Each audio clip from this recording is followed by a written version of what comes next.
berkati bahasa kami mau dengarkan firman Tuhan. Tuhan urapi setiap kami, berkati tanpa hati kami, siapkan untuk kami tidak hanya menjadi pendengar, tetapi kami menjadi pelaku. Terima kasih Tuhan, terima kasih. Urapi yang murah Tuhan, masih kami kepada mulut tidak ini adalah firman yang berasal dari Tuhan sendiri. Kami berdoa, kami mengucap syukur dalam berkat nama Tuhan Yesus. Yang diberkati sama-sama katakan. Amin. Amin. Puji Tuhan. Ya. Shalom semua. Shalom semuanya. Apa kabar? Diberkati ya. Terima kasih sebelumnya untuk kesempatan saya hari ini. Saya bisa ada tempat saya mengucap syukur. Gembala mengurus semuanya yang mengizinkan saya di tempat ini. Saya berterima kasih. This is my kali kedua ya saya ada di tempat ini dan saya berdoa hari ini Tuhan pakai saya untuk memberkati Anda semua ya. Jadi saya tidak sadar ngurus tapi gereja mulai ternyata saya kebablasan ya. Jadi saya mundur lagi. Saya mau buka, kita sama-sama kita buka dalam Markus pasal yang keempat ayat 35 sampai 41. Markus pasal yang keempat ayat yang ke-35 sampai ayat 41. Saya semuanya yang siap terima firman Tuhan bilang amin. Nah, keras. Amin. Ya, dia kanan kiri kita guyu. Jangan tegang-tegang ya wajahnya ya. Saya berdoa ya, semoga diberkati Tuhan. Markus 4 ayat 35 sampai ayat yang ke-41 kita baca. Saya itu lama cepatnya khotbah tergantung suara Anda yang keras. Kalau Anda itu aminnya pelan, saya tambah lama misalnya ya. Kalau ada aminnya keras, saya tambah cepat selesainya ya. Jadi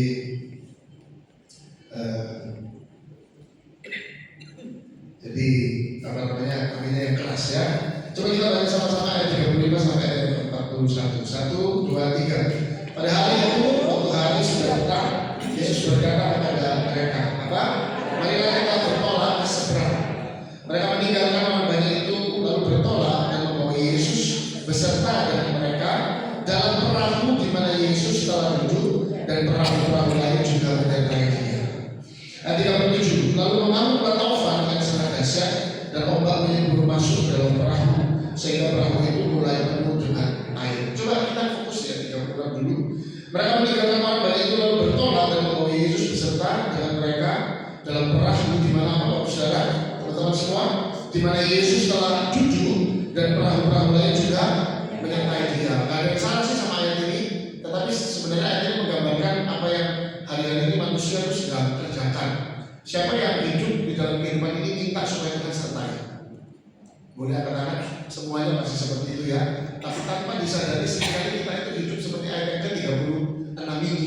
Firman Tuhan bilang begini, mereka meninggalkan orang banyak itu lalu bertolak dan membawa siapa? Yesus beserta dengan mereka. Yesus membawa Yesus beserta dengan mereka.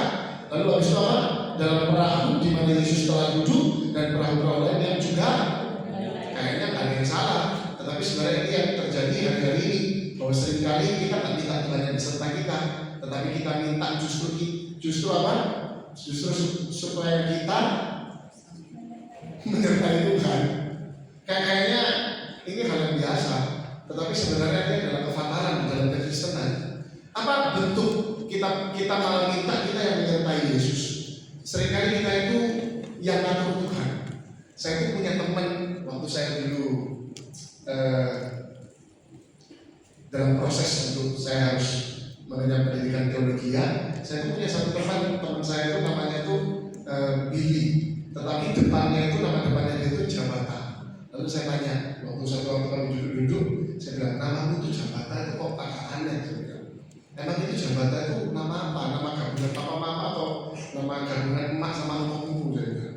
Lalu teman saya bilang dia enggak, Jabata itu singkatan. Saya bilang singkatan apa? Singkatannya jangan batasi Allah. Yes, ya, jabatan. Mungkin Anda bisa berpikir, wah nantinya apa yang belum nikah, nanti aku nikah dan punya anak tak kasih nama jabatan. Loh iya, bagusnya jabatan daripada Spiderman ya. Dikasih nama jabatan, jangan batasi Allah. Seringkali kita bilang sama Tuhan, aku tidak mau batasi Tuhan, tetapi di dalam praktek kehidupan kita, seringkali kita yang jadi sutradara atas kehidupan ini, sehingga sebenarnya Tuhan mau kasih lebih, tetapi terbatas. Hanya dengan apa? Terbatas dengan cara konsep kita berpikir. Nah, firman Tuhan ayat yang 36 itu ingatkan kita lagi, kalau kita nggak boleh jadi orang yang seakan-akan kita minta Tuhan menyertai kita, tetapi justru sebenarnya dalam praktek kehidupan ini kita lah yang minta kita yang menyertai Tuhan. Tuhan kalau bisa tuh kayak gini loh hidupku, kalau bisa tuh aku tuh nikah itu setahun lagi. Loh, kalau memang Tuhan kasih kita menikah 5 tahun lagi, 4 tahun lagi atau 3 tahun lagi, ya kan tidak apa-apa. Yang penting kan bukan tentang menikah tepat waktu, tetapi menikah di waktunya Tuhan. Oh iya kan? Betul nggak? Oh iya kan? Ini kan campur ya, ada yang udah nikah ya, wajah-wajahnya ada yang masih baru, ada yang udah agak expired ya. Bercanda ya, apa lah bercanda ada tapi tegang gitu maksudnya wajahnya. Ya nanti kalau sudah menikah punya anak kasih nama apa? Jabatan, jangan batasi anak, nggak apa-apa lah. Perhatikan baik teman-teman semua bapak saudara di tempat ini. Jangan pernah jadi sutradara atas kehidupan kita. Kenapa? Karena memang hidup ini itu sudah diatur sama Tuhan. Tapi seringkali kita yang jadi sutradara atas kehidupan ini. Nah, coba kita lanjut lagi ya, masih belum selesai, seru ini. Ayat 37, lalu mengambil tofan yang sangat dahsyat dan ombak menyembur masuk ke dalam perahu, sehingga perahu itu mulai penuh dengan air. Firman Tuhan jelas menulis bahwa ombak itu menyembur masuk, artinya itu ada sesuatu yang namanya kedaruratan yang terjadi di dalam kehidupan para murid-murid pada waktu itu. 38. Pada waktu itu Yesus sedang tidur di buritan di sebuah tilam. Maka murid-murid yang membangunkan dia dan berkata satu kalimat kepada Tuhan Yesus. Apa kata-katanya? Guru, engkau tidak peduli kalau kita binasa. Saya tuh suka bahas ayat ini. Kenapa? Karena bagi saya orang itu kalau panik suka melakukan hal-hal yang bodoh. Orang itu kalau panik suka memperkatakan sesuatu yang bodoh. Dan makanya bilang sama kanan kiri, jangan suka panik. Kenapa? Karena seringkali kita itu melakukan hal-hal yang bodoh. Saya minta maaf, saya sesuaikan kata ini. Kita melakukan hal-hal yang bodoh, perkataan-perkataan yang bodoh, pemikiran-pemikiran yang konyol ketika kita mau termakan sama kepanikan itu. Saya suka bilang begini, kita itu tidak apa-apa takut, kita khawatir tidak apa-apa. Tapi jangan sampai orang Kristen itu nggak boleh yang namanya masuk di dalam fase ketakutan dan kekhawatiran. Itu akan menjadi salah ketika ada hubungan ke dan di dalam kata takut dan khawatir ini. Takut boleh nggak? Boleh. Khawatir boleh nggak? Boleh. Tetapi kalau ketakutan boleh nggak? Nggak bisa. Jangan menormalisasi kata-kata ketakutan dan kekhawatiran. Kenapa? Karena takut dan khawatir tidak akan pernah membunuh engkau. Tetapi ketakutan dan kekhawatiran itu pasti bisa membunuh kita. Kenapa? Karena takut dan khawatir itu proses hidup. Tetapi ketakutan dan kekhawatiran itu adalah tipu daya iblis. Kok bisa, Pak? Kok bisa? Kenapa? Karena firman Tuhan Yesus sendiri yang bilang bahwa iblis pencuri datang untuk apa? Oh, jangan dibalik-balik. Mencuri, membunuh, binasakan. Ini bukan 3 hal yang dapat iblis lakukan, tetapi ini adalah 3 step yang akan iblis lakukan dalam kehidupan kita. Kalau kita mau membuat yang namanya takut menjadi ketakutan.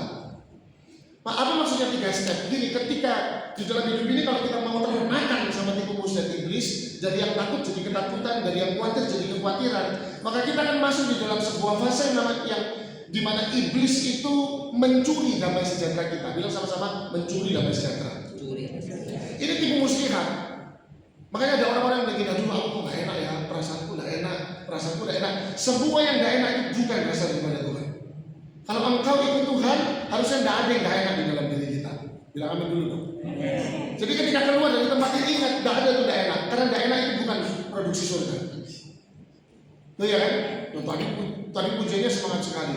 Ku mau selalu ikut Yesus. Amin. Itu maksudnya. Kalau nyanyi teriak-teriak minta ampun, gitu. Semuanya semangat, luar biasa di tempat ini. Memang betul ini ibadah dewasa muda ya. Tepuk tangan semuanya.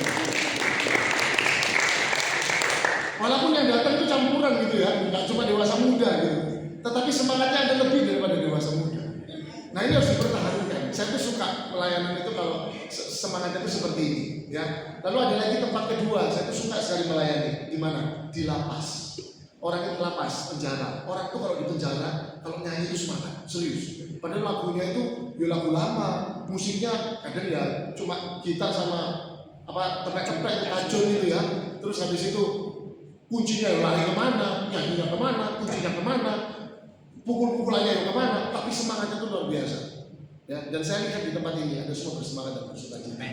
Maka karena itu jangan sampai kita itu mau yang namanya damai sejahtera itu dicuri. Karena memang itu adalah salah satu step di mana iblis mau masukkan kita. Yang pertama yang iblis melakukan adalah apa? Mencuri. Dia curi damai sejahtera. Terus apa yang dibunuh? Iman. Bilang sama-sama, imannya dibunuh. Nggak boleh. Ketika kita mulai khawatir, lalu kalau kita masuk dengan yang namanya kekhawatiran, itu iman kita tuh mulai dibunuh. Dibunuh perlahan. Sampai pada titik di mana kita nggak sadar kalau iman kita tuh sudah mati. Buru-buru mau pindahkan gunung, ngelihat gunung aja udah nggak sanggup. Loh iya kan? Di tempat ini tidak ada yang boleh ketakutan waktu melihat gunung. Artinya apa? Apapun yang menjadi tantangan kita nggak masalah. Apapun yang menjadi tantangan kita. Makanya jadi orang Kristen jangan punya iman serius. Tolong jangan salah paham sama kalimat ini. Jangan jadi orang Kristen yang hanya mau punya iman yang memindahkan gunung. Sekali lagi, jangan mau jadi orang Kristen yang hanya mau punya iman yang memindahkan gunung. Karena iman tidak akan selalu berfungsi untuk pindahkan gunung. Amin. Iman tidak akan selalu berfungsi untuk pindahkan gunung. Bagaimana kalau ternyata Tuhan memang tidak mau kalau gunung itu berpindah? Terus Anda mau protes sama Tuhan? Lo katanya iman memindahkan gunung. Kalau Tuhan bilang, lo memang gunung itu tak izinkan untuk terus tetap ada di tempat itu. Karena sering kali Tuhan tidak membuat imanmu memindahkan gunung, tetapi Tuhan bikin imanmu potong gunung itu. Tepuk tangan buat Tuhan Yesus. Ini jangan pernah, ini kan sering salah paham orang Kristen sama Tuhan kan ini. Kalau dia berdoa terus nggak terjadi mujizat, berarti Tuhan tidak ada sama-sama saya. Kalau dia berdoa terus nggak jadi sesuatu yang perubahan di dalam hidupnya, berarti mana Tuhan? Malah dia cuma bilang, where are you God? Enggak, tetapi why God? Kalau saya Tuhannya saya bilang why not? Kenapa saya Tuhan? Kenapa harus saya Tuhan? Kalau saya Tuhannya untung, bukan saya Tuhannya. Bilangnya apa? Why not? Kenapa tidak kamu?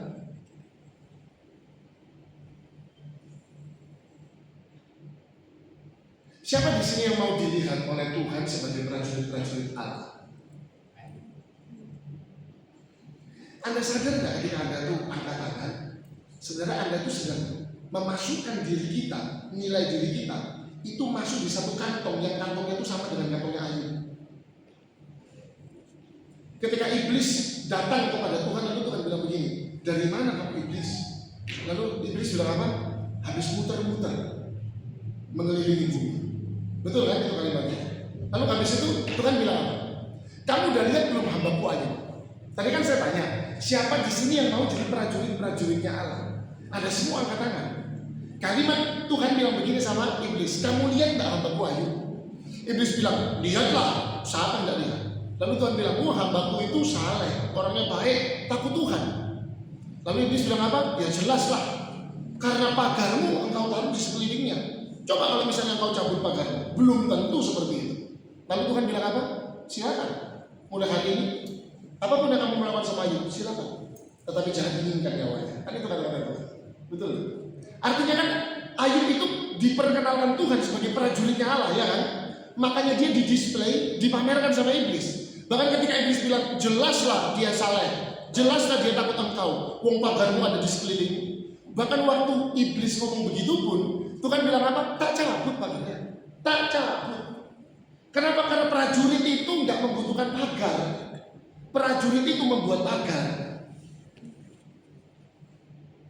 Maka saya tanya, siapa prajurit Tuhan di tempat ini? Jadi apa yang harus saya buat Pak di dalam kehidupan saya? Saya mau tanya, apa yang menjadi pagar di dalam diri kita? Doa, bukan? Oleh karena itu, jadilah orang-orang Kristen yang suka berdoa. Karena tanpa Anda sadar, ketika engkau cinta berdoa, engkau sudah membangun pagar itu di sekelilingmu. Karena doa itu adalah relationship antara engkau dengan Tuhan. Kenapa Ayub itu ada pagar? Karena dia itu suka bergaul dengan Tuhan. Lu iya kan? Lo kok mau semua? Karena dia itu suka bergaul sama Tuhan. Karena dia bergaul sama Tuhan, tanpa Ayub sadari, dia sudah membangun setiap pagar itu. Prajurit tidak akan pernah dibuatkan pagar sendiri. Prajurit itu bikin pagarnya sendiri. Buat apa dia dilatih? Supaya badannya kekar. Buat apa dia dilatih? Supaya dia bisa tahan napas 1-2 menit di dalam air. Buat apa? Untuk membangun sebuah pertahanan bagi dirinya sendiri.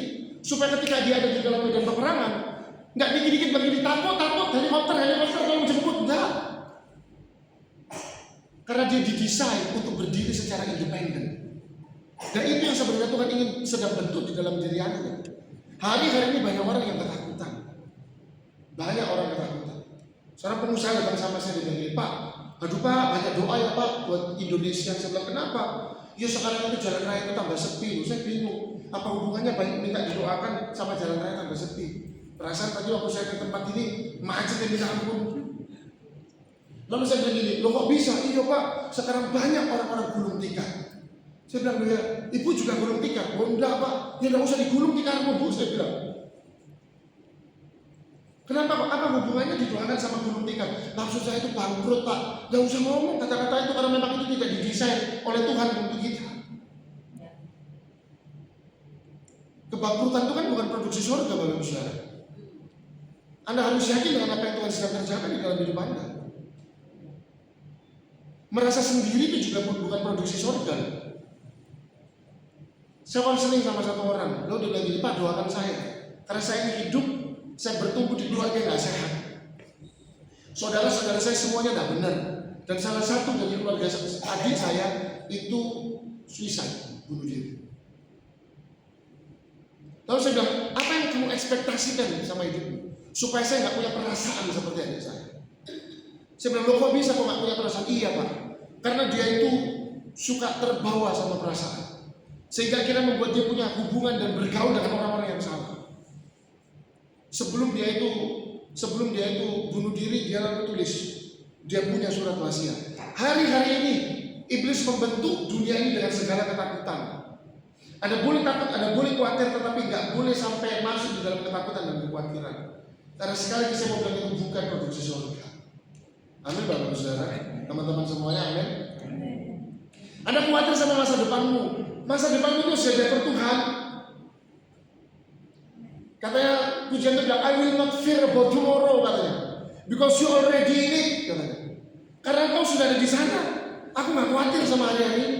Aku nggak khawatir sama masa depan. Seorang ibu datang sama saya, Pak, doain anakku Pak, supaya anak saya itu menikah sama orang yang cinta Tuhan. Saya bilang, oh iya Bu. Dia datang nangis-nangis. Rasa-rasanya itu bebannya berat sekali. Lalu saya bilang, iya Bu, ayo kita doakan anak Ibu. Iya Pak, mana sekarang anaknya Bu? Lagi kuliah di luar negeri. Enggak Pak, lagi di depan sama susternya.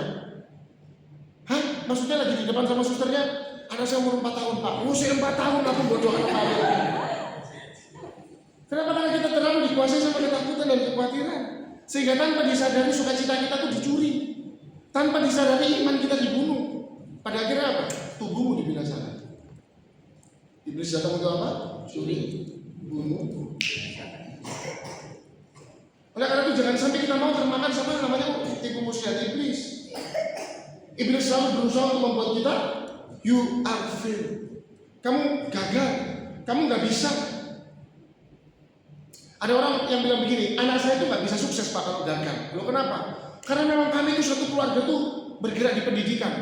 Nggak bisa, anak saya itu melarat Pak kalau gagal. Yang buat kita melarat, yang buat kita diberkati itu bukan apa kata mulut orang lain. Yang buat kita diberkati itu firman Tuhan bilang, karena aku Tuhan. Amin. Bahkan yang membuat Anda kaya itu bukan jenis pekerjaanmu.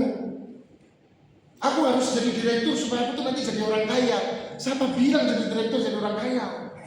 Ada banyak direktur datang sama saya garuk-garuk kepala, katanya stres. Aku loh gak stres. Dia direktur, dia stres. Saya pendeta gak stres. Saya datang diundang di satu rumah, rumahnya besar.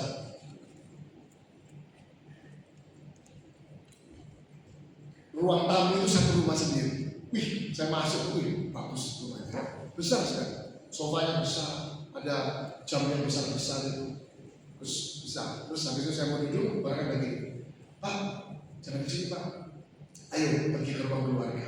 Jadi keluar dari rumah itu ada jalan setapak gini, sebelah kanan kolam ikan, sebelah kiri itu taman. Bagus sekali ya.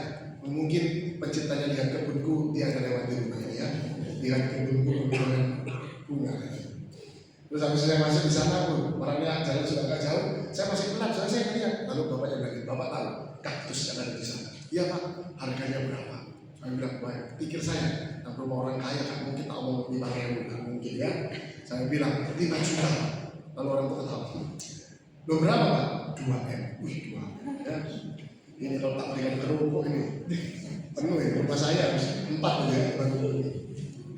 Wah, terus sudah saya masuk di sana, terus orangnya, baik pak silakan masuk, ditaruh di ruang keluarga. Enak jadi pendeta ya, nggak masuknya di ruang tamu, masuknya ruang keluarga ya.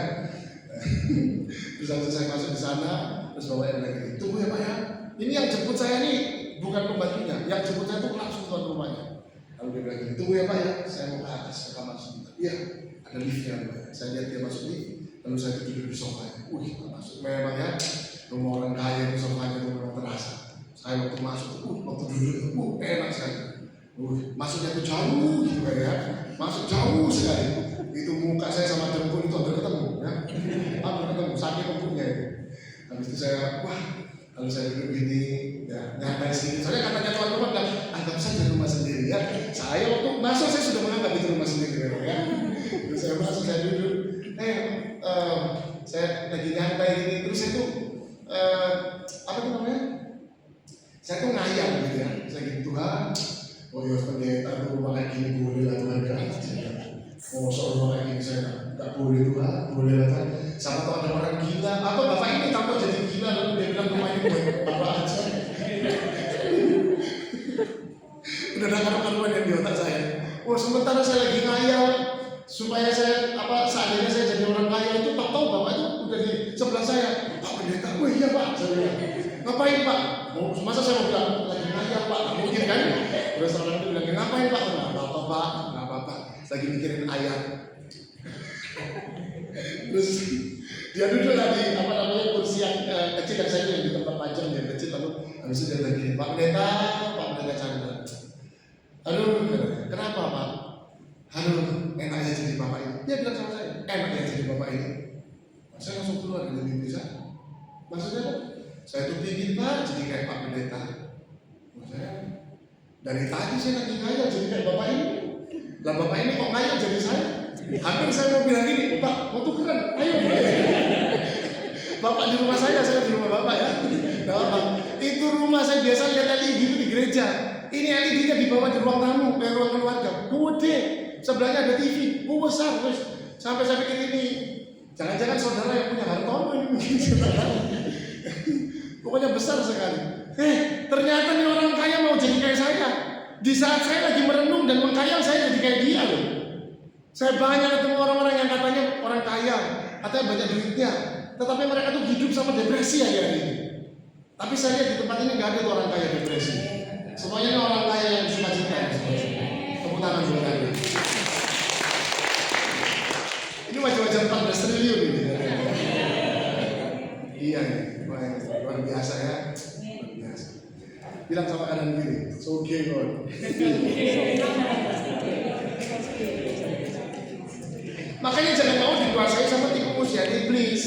Karena iblis itu cuma mau mencuri, membunuh dan membinasakan. Dan pada cerita ini iblis berusaha pasang itu sama murid-murid Yesus. Sampai akhirnya keluar sebuah kalimat bilang apa? Kalimat itu bilang begini, Yesus, apakah engkau enggak?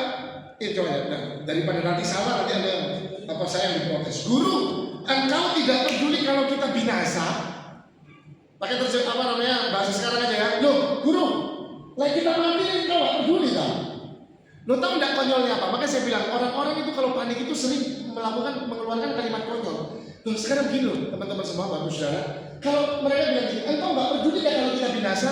Kalau mereka ngomong itu by WA, Yesus lagi ada di warkop sementara duduk-duduk, nggak apa-apa, bener nggak? Masalahnya Yesus lagi ada di situ. Lo kan kalau mereka tenggelam, Yesus juga tenggelam. Ada ngerti nggak maksud saya? Ini kan konyol.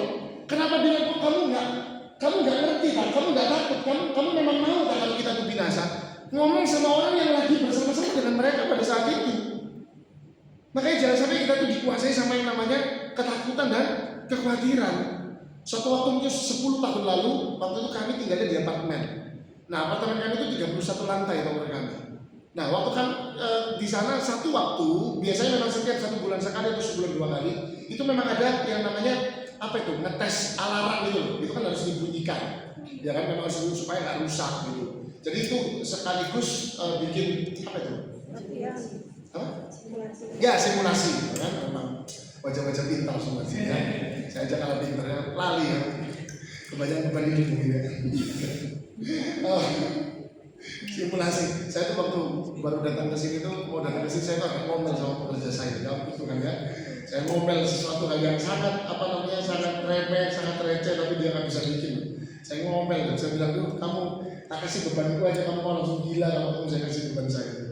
Nah, sampai di mana tadi? Nah, itu 31 lantai. Nah, biasanya ada simulasi. Tapi 3 hari sebelum simulasi itu biasanya dikasih tahu para penonton dan para penonton. Bapak Ibu penghuni, nanti hari ini hari Selasa, contohnya lah. Hari Selasa jam 10 pagi akan dilakukan simulasi. Jadi harap jangan panik karena semua itu hanya simulasi. Simulasi alarm akan dibunyikan, tidak ada gempa dan tidak ada bencana alam. Itu hanya simulasi. Pegang itu. Oh ya udah, saya dengar waktu itu di kamar. Saya dengar, saya takut apa enggak akhirnya? Enggak. Hari Selasanya benar jam 9 saya nyantai-nyantai aja di ruangan. Di ruang tamu saya nyantai-nyantai. Terus tiba-tiba saya nonton TV. Terus tahu-tahu betul jam 10 itu alarm itu bunyi. Wih, dia bunyi keras sekali. Nah, karena saya tahu saya nggak panik dong. Saya santai aja. Saya tetap nonton TV. Walaupun suara alarmnya itu lebih besar daripada suara televisinya. Saya lagi nyantai gini. Tahu-tahu nah pas di sebelah saya itu tangga darurat. Tahu-tahu bunyi gerudukan. Lah saya malah nggak panik kena bunyi alarm, saya panik dengan bunyi ini. Lalu saya langsung keluar, saya lihat nengok ke tangga darurat. Saya nengok beneran suara itu kenceng sekali. Sampai tahu ada rombongan, mungkin kira-kira 20 atau 25 orang. Itu apa namanya, perebutan di tangga. Lalu karena mereka lihat saya, mereka akhirnya itu berdiri kayak orang lagi paduan suara di tangga itu, tahu nggak? Tahu nggak ya? Lagi paduan suara di tangga itu. Dan itu dipimpin sama seorang susu-susu, mungkin umurnya 60-65 tahun lah. Lalu saya bilang gini, loh ada apa Su? Saya bilang gitu. Susunya bilang gini sama saya, loh ayo cepetan, ini ono gempa bumi, gempa bumi. Saya bilang gini, hah ada gempa bumi? Nggak ada Su. Loh ini loh bunyi loh, ini. Ya apa sih, kok nggak tahu ini loh? Gak diajari lah gitu. Padahal saya yang dibilang kayak gitu, gak diajari lah. Saya bilang, nggak ada Su, nggak ada, ini tuh aman Su, aman. Tapi dia bilang gini sama saya, dengan paniknya, tahu nggak susunya itu pakai apa? Pakai kaos dalam sama celana kolor. Dia ngomong sama saya, lalu saya bilang, nggak ada, ini nggak ada gempa bumi. Nah dia agak tenang sedikit, tetapi mukanya begini. Dia lihat ke belakang itu, sektenya dia itu ya. Dia lihat ke belakang, dia bilang, kodok gempa bumi saya. Terus kayak gini, ketawa semua mereka. Hahaha, gitu. Suara 1, suara 2, suara 3. Gitu ya. Kayak orang paduan suara. Terus habis itu bilang, loh memang nggak ada gempa bumi, nggak ada. Kalau ada gempa bumi saya, ketawa lagi mereka. Ya udahlah, saya pikir sudah biarkan. Saya bilang, ya udah, lo ayo cepetan katanya. Ya su, nanti aku melok. Saya bilang kayak gitu. Lo ayo cepetan, engkau runtuh lo, engkau ini mati lo, kok di dalam mana gitu. Mana saya dibilang mati sama ini susu. Saya bilang, iya su, nanti aku tak nyusul. Lalu akhirnya mereka melanjutkan kekonyolan mereka. Saya itu di lantai 19. Saya di lantai 9. Terus saya tanya sama susunya, susu dari lantai berapa? 30 tuh. Udah jalan berapa itu? Udah jalan berapa itu? 21 ya? 19. Oh ya, saya nggak pintar hitungan ya. Nah, terus habis itu ya sudah, saya masuk ke kamar, saya ambil kuncinya, lalu saya nyantai aja, saya jalan ke mana? Lewat lift. Nah ngapain saya ikut konyol sama ini? Satu sekte ini yang udah turun ke lantai lobby. Saya santai aja, terus tahu-tahu, ya udah saya turun lobby, lalu saya keluar di lobby. Udah rame tuh, diperakarsai oleh susu ini sama sektenya dia ini ya. Soalnya kan kepercayaan mereka kan percaya sama di susu. Terus saya santai saya bilang gini, ya apa Su? Gak jadi gempa bumi kan? Lalu dia gini sama saya, nah ini kamu ngomong semua gak mau loh. Ya apa sih? Nah, saya kan udah bilang dari tadi kan aku udah bilang dari tadi, ini tuh gak ada gempa bumi Su. Oh iya kamu ngomong mau lah, ini susu tahu Su. Lalu saya bilang gini, nah susu ini loh gak sadar harus pakai tangan kayak gini. Ngomong aku isi, ngomong mau. Dia ikut sama saya dari dia terus ngomong kamu ngomong kayak mau, selalu kayak gitu. Saya tuh mau ngomong gini, untung nggak seumuran, karena kalau seumuran saya bilang gini, mama nggak cocok angin, kan? Konyol diri, panik gitu. Makanya perhatikan baik, kalau kita tuh panik, kita tuh takut, yang kita lakukan adalah segala macam kebohongan. Makanya firman Tuhan itu tak balikin lagi, sederhana kok firman Tuhan hari ini. Pencuri datang, mencuri, membunuh dan binasakan. Nah, Tuhan kasih tahu itu sama kita, supaya terlebih dahulu kita tahu tipu muslihat iblis. Anda suka kan lihat pesulap? Kalau Anda lihat pesulap, apa yang Anda ingin tahu? Apa cara itu? Bola itu 1 jadi 5, iya kan? Nah sekarang Tuhan sudah kasih tahu sama kita. Ini loh iblis, itu mau mencuri sukacitamu, dia mau apa? Membunuh imanmu dan binasakan tubuhmu. Tetapi seringkali kita lebih suka nonton YouTube daripada dengar firman. Kita lebih suka cari ya apa cara di YouTube, ya apa caranya di bola dari 1 jadi 5, daripada kita dengerin firman untuk kita tahu tipu muslihat iblis. Sehingga kita dikuasai sama namanya kekhawatiran dan ketakutan. Hari-hari ini tuh sudah menguasai loh. Nggak cuma apa namanya golongan orang-orang yang sudah senior, tetapi dari anak-anak sekarang semuanya sudah ditanamkan kekhawatiran itu sama iblis. Anak saya ini loh suka nonton YouTube. Kami cuma boleh itu nontonnya itu YouTube Kids gitu loh. Satu waktu tuh ngomong gini sama saya. Anak saya umur 4 tahun, Billion namanya. Anak saya bilang gini, papa, apa? Tahu dia saya loh, dia bilang gini, papa, apa? Hantu kereta api, gini. Terus satu bilang gini sama saya, takut. Gak usah diajarin. Dia tahu kalau melihat hantu itu takut. Loh iya kan? Gak usah diajarin. Karena segala sesuatu yang dari setan itu gak perlu diajarin. Kejahatan perlu diajarin apa? Enggak. Gosipin orang perlu diajarin nggak? Enggak. Siapa suka gosip di sini? Nggak ada nih wajah-wajah malaikat semua ya. Nggak ada. Ibu-ibu, salam ibu-ibu. Wajah malaikat ya. Malaikat pencabut nyawa. Bercanda ya, jangan tersinggung lah. So pusing udah ini, nggak usah mana. Mau soal ini ibu-ibu nggak tahu. Orang-orang yang berpengaruh ibu-ibu di sini. Berani-berani yang ngomongin malaikat pencabut nyawa. Bukan, karena semua kan malaikat-malaikat semua ya. Anak raja, ya kan? Kulihat di wajah pencabut nyawa. Kulihat di wajah kemuliaan raja, ya kan? Tepuk tangan buat Anda semua. Bagaimana kalau misalnya hari-hari kita memang ngerasa kayak Tuhan itu nggak ada sama-sama kita? Kayaknya tadi sujud di altar yang membawa bila hati terasa berat, tak seorang pun peduli bebanku. Ku tanya Yesus, apa yang harus ku buat? Kadang-kadang kita berpikir Tuhan engkau ada di mana? Perhatikan baik ya. Ada boleh catat yang pertama, kehadiran Tuhan tidak selalu terasa nyata. Sekali lagi, kehadiran Tuhan tidak selalu terasa nyata. Makanya Ayub 23 ayat yang ke-8 sampai 10 bilang begini, coba bantu saya. Gak lama kok buatnya, udah habis ini selesai ya. Bilang sama kanan kiri, nah ini nih, isok mana?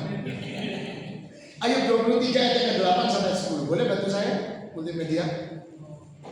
Nah, baca 1, 2, 3. Sesungguhnya kalau aku berjalan ke timur, dia nggak ada di sana. Atau ke barat, tidak mendapati dia. Dianya kecil apa besar? Nah, ini berarti Ayub ini lagi ngomong. Aku cari ke utara, ku cari dia nggak ada di sana. Ke timur nggak ada di sana. Ke barat dia nggak ada di sana. Lanjutkan ayat 10 ayat 9. Di utara aku cari dia nggak tampak. Aku berpaling ke selatan. Apa katanya? Aku tidak melihat dia. Coba yang 10 firman Tuhan bilang apa? Karena apa? Karena ia tahu jalan hidupku. Maksudnya begini loh teman-teman semua, Bapak Ibu Saudara. Tidak penting kau bisa lihat Tuhan atau tidak. Karena kehadirannya seringkali nggak terasa. Tetapi satu hal yang Anda harus tahu, bahwa dia itu tahu jalan hidup kita. Amin. Gak penting Anda nggak bisa lihat mana Tuhan. Orang bilang gini, mana Tuhanmu? Gak penting saya bisa lihat Tuhan saya atau tidak. Yang penting satu firman yang saya percaya, dan itu firman Tuhan, bahwa dia tahu jalan hidupku. Seandainya dia memuji aku akan apa? Timbul seperti emas. Gak penting hari ini aku gak melihat pertolongannya. Gak penting hari ini aku gak melihat doa-doaku dijawab olehnya. Kenapa? Karena aku tahu dia tahu jalan hidupku. Kalaupun hari ini aku sudah diuji, aku ada di dalam tekanan, aku ada di dalam tempaan, gak ada masalah. Kenapa? Karena semuanya itu membuat aku timbul seperti emas. Udah selesai kan kalau kita jadi orang Kristen yang punya pemahaman seperti Ali ini. Aku ke utara, dia nggak kelihatan. Aku ke barat, aku nggak ketemu dia. Aku ke selatan, dia nggak tampak. Artinya apa? Ada waktu-waktu di dalam kehidupan Ayub.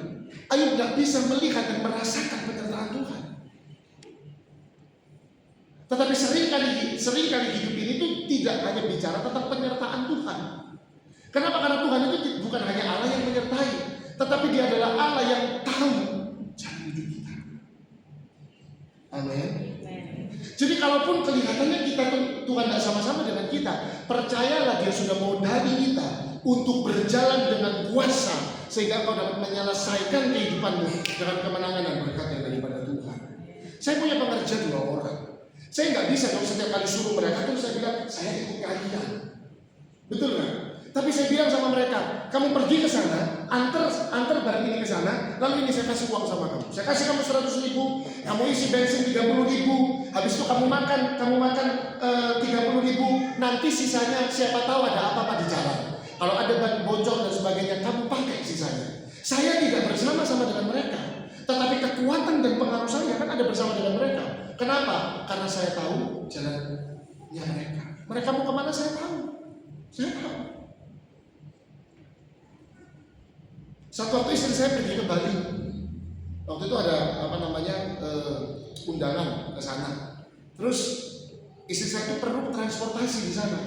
Istri saya itu nggak tahu nama-nama jalan. Lalu saya bilang begini, nggak apa-apa, nanti tak pesankan dari sini. Saya di Surabaya. Waktu itu saya lagi pijit refleksi. Kaki saya lagi dipijit, tangan saya cari taksi buat istri saya. Istri saya keluar bandara, dia diam di situ. Sudah ada bapak-bapak yang datang dengan mobil pribadi lalu bilang begini, Ibu Gloria, saya disuruh sama Pak Jeffrey untuk jemput Ibu. Saya nggak ada di sana, tetapi kekuatan dan pengaruh saya ada di sana. Kenapa? Karena saya pakai aplikasi dari Surabaya. Walaupun jempolku lagi diuyu-uyu sama orang yang lagi mijitin saya, tetapi saya tahu saya sedang mempersiapkan yang terbaik buat istri saya. Mungkin istri saya lihat di kanan suaminya tidak ada, istri saya lihat ke belakang suaminya tidak ada, istri saya lihat ke kiri suaminya tidak ada. Tapi istri saya tahu bahwa saya tahu kemana istri saya harus pergi.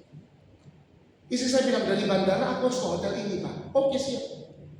Istri saya santai duduk di mobil. Bahkan istri saya tidak perlu bilang gini, ke hotel ini ya Pak, tidak perlu, diem aja. Setelah istri saya kebangun, sudah ada di lobi. Kasih tepuk tangan buat Tuhan Yesus. Jadi nggak peduli tangannya, nggak lihat Tuhan di kanan, di kiri, nggak usah. Walaupun ada pujian bilang di kanan kau ada, di kiri kau ada, di atas, di udara, di bawah kau ada. Tapi sering kali mungkin di dalam kehidupan kita, bahkan kita nggak merasakan penyertaan Allah. Tapi perhatikan baik, karena hidup ini tidak hanya berhenti di penyertaannya. Tetapi hidup ini tuh ada di mana teman-teman semua, Bapak Ibu Saudara? Karena Ia tahu jalan hidupku. Seandainya aku ada di dalam ujian, tenang, aku pasti timbul seperti emas. Bukan itu kan?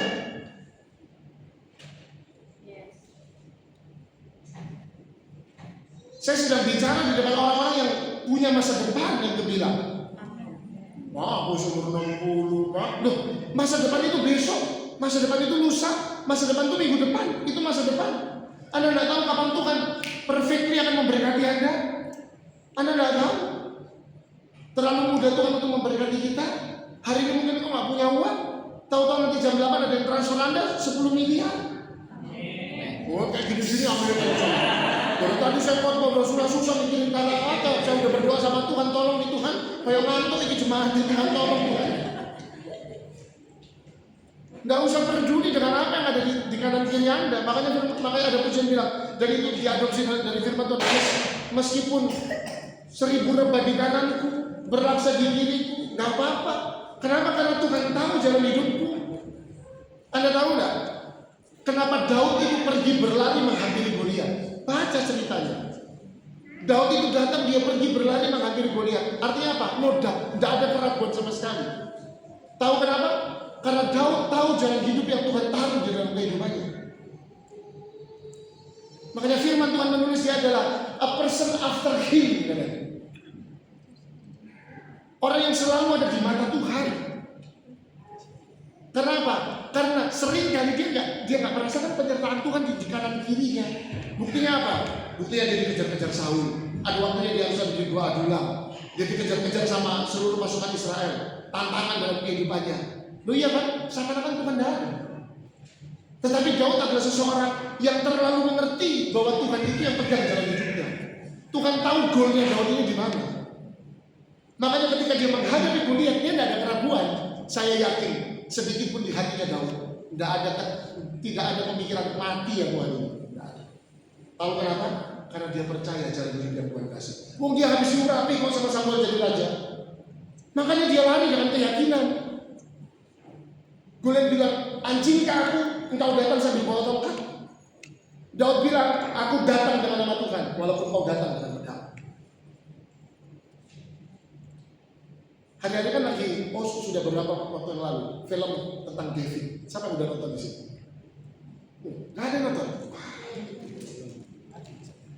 Bagus sekali itu. Itu kartun ya, tapi bagus sekali. Mungkin ada yang nggak sesuai sama firman Tuhan. Tetapi saya tuh nonton film itu saya lagi iya ya Tuhan ya. Daud itu tuh tahu jalan hidupnya dia. Dia habis diurapi kok aku habis diurapi jadi raja kok. Masa aku mau mati di tangan Goliat? Enggak, dia lari hadapin Goliat. Kalau dia nggak yakin, kalau dia tidak yakin dengan Tuhan, kenapa dia harus bawa 5 batu Pak? Kenapa dia nggak perlu bawa 1 batu? Kenapa harus 5? Perhatikan baik, 5 batu itu tidak untuk kalau misalnya 1 kepleset nggak jadi ono 4. Lalu nggak kena segele masih ono 3. Enggak. Ada banyak tafsiran, tetapi saya percaya ini 5 batu yang disiapkan oleh Daud bukan untuk kalau tiba-tiba meleset. Tetapi 5 batu disiapkan oleh Daud untuk 5 raksasa yang memang dibawa oleh Filistin pada waktu itu.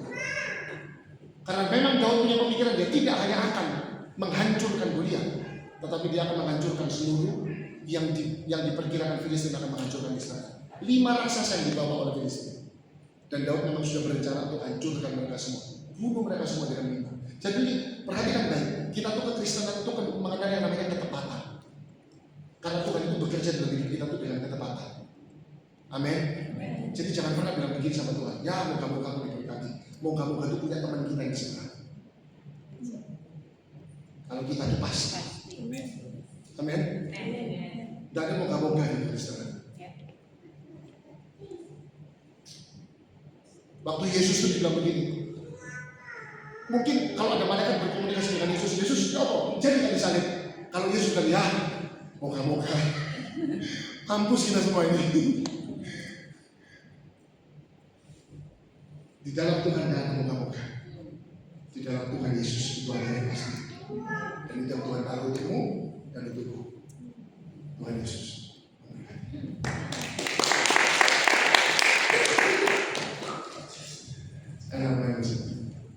Maaf ya lama ya. Saya berdoa sebentar.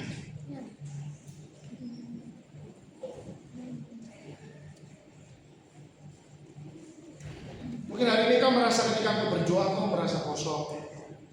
Atau mungkin ada dalam hidupmu ketika kau beribadah tapi kau nggak merasa tersentuh.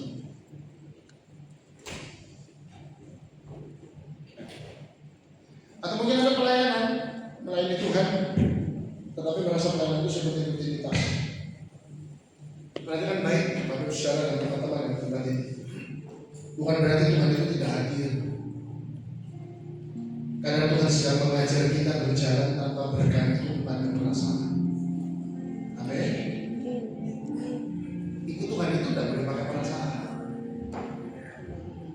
Karena kalau kita pakai perasaan kita, maka kita akan sering terjatuh.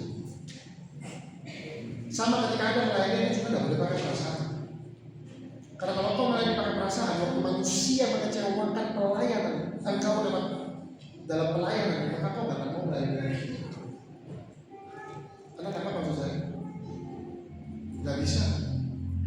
Kalau saya melayani Tuhan mau ikut perasaan saya, maka tempat-tempat yang mungkin buat saya mengecewakan saya, nyakitin saya nggak mau lagi melayani di sana. Tapi saya tahu itu Tuhan itu nggak boleh pakai perasaan. Kenapa? Karena saya harus pakai perasaan Allah. Yang saya layani itu bukan 1-2 orang, tapi yang saya layani itu Tuhan pakai saya untuk melayani banyak orang. Jangan sampai cuma karena perasaan saya baper, lalu saya nggak jadi berkat. Ada besar dalam hidupmu. Oleh karena itu jangan pernah melayani dengan perasaan. Kenapa? Karena perasaan itu rapuh dengan kekecewaan. Sedikit aja disakitin, terus gak usah melayani, gak usah gereja, gak usah ibadah, gak bisa. Anda tidak akan pernah menemukan destinasi ilahi dalam hidup. Tetapi kalau kita mau melayani dengan satu perasaan, yaitu perasaan Tuhan. Memang ada firman Tuhan ya. Firman Tuhan dalam pikiran-pikiran dari apa yang ada di pikiran Allah itu jatuh di hati, sehingga dia memberikan nyawa untuk kita. Oleh karena itu pikiran itu yang harus kita punya. Dan kita tahu di hati kita menjadi perasaan kita. Kalau kita melayani dengan perasaan Bapa, maka pelayanan akan menjadi berada dan berkuasa. Ketika kau berdoa, ada mujizat di sana. Kau berdoa bagi suamimu, suamimu diberkati Tuhan. Berdoa bagi anakmu, anakmu diberkati Tuhan. Ketika seorang anak berdoa bagi orang tua, orang tua diberkati Tuhan. Ketika berdoa bagi dirinya untuk masa depan, untuk pasangan, maka Tuhan bekerja di dalam segala sesuatu. Karena Ia tahu jalan itu. Seandainya aku diuji, apa nanti diuji lepas. Tepuk tangan kepada Yesus. Dalam setiap keadaan, waktu kau pun lemah, tenang Yesus yang mempesona hatiku. Jadikan kesempatan baru sama-sama di setiap musim kehidupan. Baru ku kuat maupun lemah, tetap Yesus yang mempesona hatiku. Jadikan kesempatan baru sekali, Yesus selamanya.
Yesus harapanku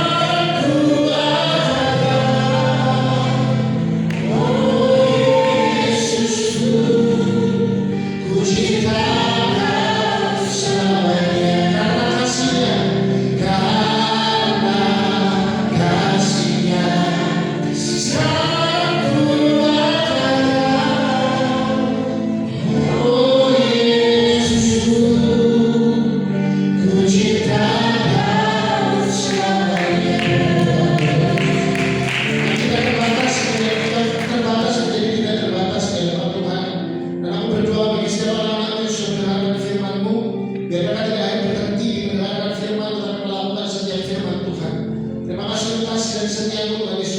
Berikan kekuatan setiap anak-anak Tuhan untuk menjadi seperti yang Engkau inginkan. Mereka bergerak dan mereka berjalan sampai ke destinasi seni Allah, dan biar mereka mengerjakan setiap panggilan Tuhan dengan hal yang terbaik yang mereka bisa berikan kepada Tuhan.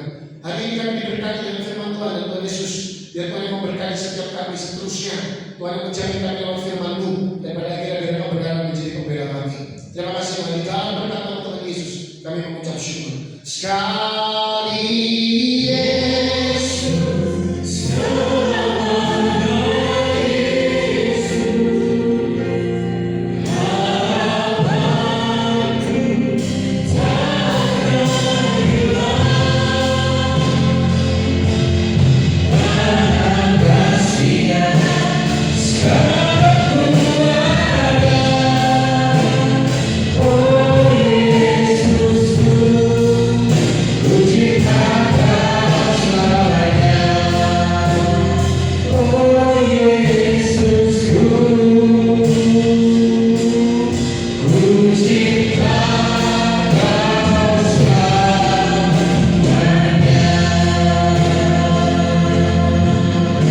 terima kasih Tuhan buat firman Tuhan, memberikan pengertian lebih dalam lagi bahwa penyertaan-Mu itu sempurna dalam hidup kami. Apapun saat ini ketakutan, kekhawatiran yang menghinggapi pikiran dan jiwa kami, dengan firman-Mu malam ini kami percaya, kami perintahkan in the name of Jesus, keluar dari pikiran dan jiwa kami. Kami lebih mempercayai bahwa penyertaan-Mu sempurna, kuasa-Mu lebih besar dari segala masalah kami. Makasih ya Tuhan, berkati Abang dan beserta istri dan anaknya, pakai lebih lagi untuk kemuliaan nama Tuhan, pengurapan lebih lagi ya Tuhan, untuk memenangkan jiwa-jiwa yang belum bertobat. Terima kasih ya Tuhan, kami semua malam ini sudah diberkati Tuhan, dan kami terima kemenangan dari Tuhan. Dan saatnya kami melengkapi ibadah dan pelayanan kami akan berikan persembahan di tempat ini. Kuduskan suci persembahan